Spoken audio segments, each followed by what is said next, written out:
My name is Jen Spry. I'm a national advisor on the topic of child sex trafficking in America. I'm also a registered nurse with a specialty in forensic nursing, and I'm a survivor of child sex trafficking in America. Most people think that trafficking is when someone is taken across state lines, taken outside of a country.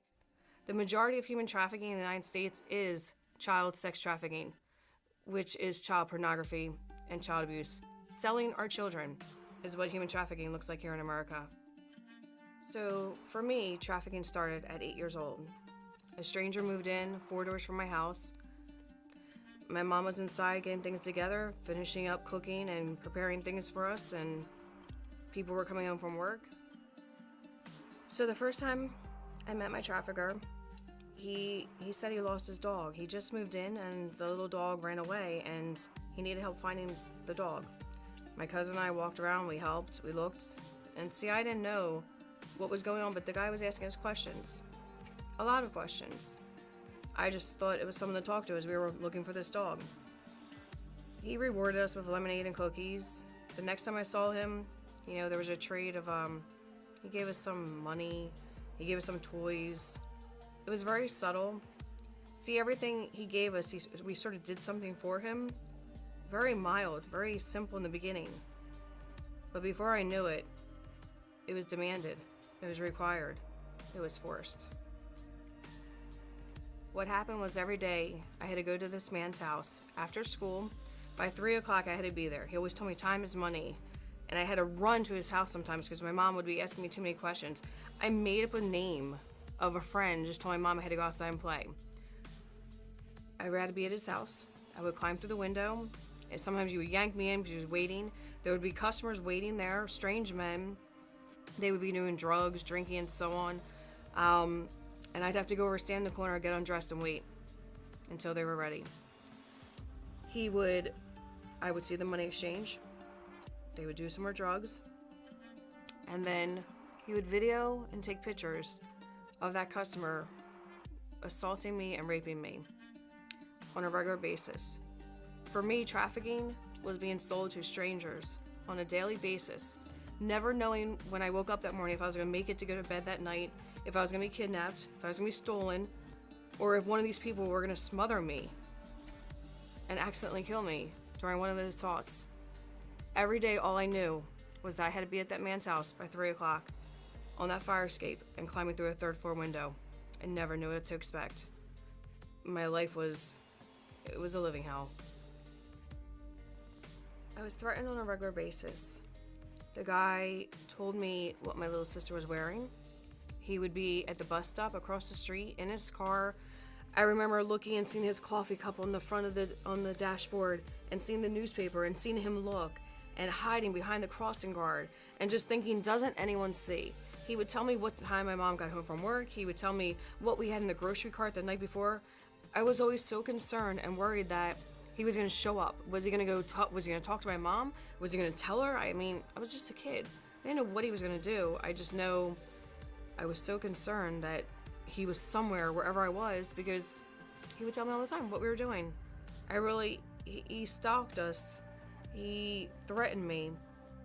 But the most important is that everything he said he was going to do, he did. He was always true to his words. And everything he said was about controlling me and demanding something from me.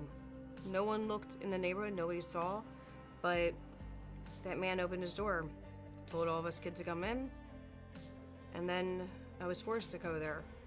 For 2 years of my life, I was forced to go there every day, between 8 years old to 10 years old. I was trafficked every day. I would climb up the steps to a third-floor fire escape, go through a window. If the window was cracked, it meant come in. If the window was shut, it meant go home. By the time I got to the top of that third-floor fire escape, I couldn't even tell you my name. I was so detached and dissociated.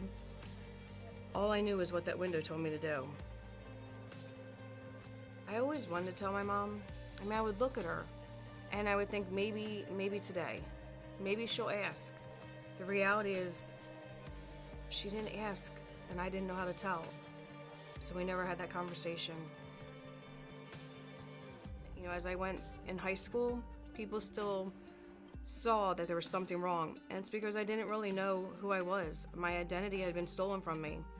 And it's so easy for a person to be trafficked again at that point, or find themselves in an abusive relationship. I didn't always fit in because I always had something else that was going on.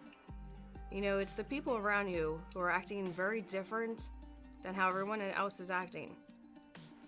Or even in some cases, people will bully those people because they don't totally fit in. And I can't say that that didn't happen to me either.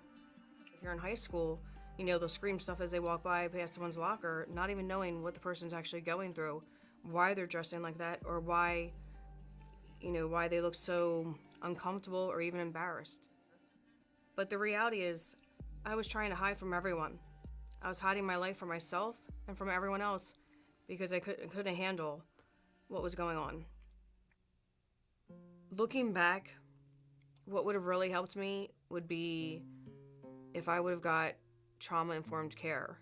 If I would have been able to go into a facility that worked with people who were in sex trafficking or human trafficking, if I was able to go into that facility and get the education, my degree, my, you know, just social skills and just boundary skills and what's healthy and what's not healthy, and really learning what healthy normal is, I could have had a totally different life. Today, one of the things I do is I do consulting and advising. And my favorite thing to do is work with NGOs, which are nonprofit organizations that work with trafficking victims and survivors. One of my favorite organizations is Worthwhile Wear, and they have a house that's called The Well. And they reach out to survivors. They give them a place and an opportunity to grow, to be redeemed, restored. They teach them everything from cooking, sewing, hobbies, exercise, how to eat right, just whether they're artistic, whether they're musical, anything. Really, what they do is they give a girl a chance to figure out who she is. They give a girl a chance to restore her identity and her value. I was able to be part of the grand opening of The Well.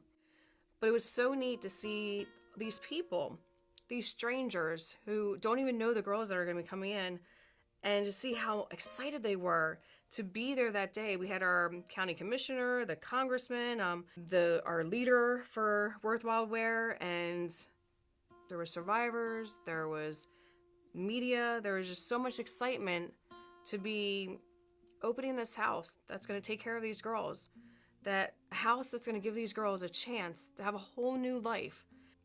I was so happy to be part of that, and little part of me just wishes someone would have done that for me, that something like The Well was there when I needed it.